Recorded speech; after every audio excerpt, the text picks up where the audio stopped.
好啦，乡亲啊，继续来看这个阿里山风景区的管理处拍摄到影片，片名是《新话的大地》，邀请到认不尽的摄影师小林贤武来做主角，要来推销阿里山。 上帝视角，火车通过树林，日本的摄影师小林贤武透过相卡甲镜头，刻画出族族人的神话故事。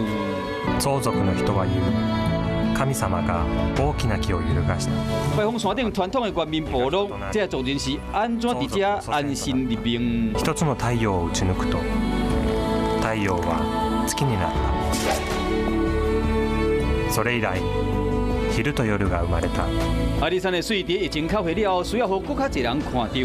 阿里山管理处推动2020这年山美旅游年，规划各项旅游行程，拍影片《神话大地》，展现出阿里山生态旅游的美感，加族族神话精彩。水火したのだ。 日本人到台湾也有接近超过200万人次，那这还有一点逆差我们也希望能够拉近，透过这样的这个神话的大地来行销阿里山，因为阿里山对日本人来讲是非常有吸引力。 唔能用故事包装游览的行程，在地特产美食共款吸引人。观光陆续伫抢人气时，为了提振在地经济，阿里山嘛袂输人。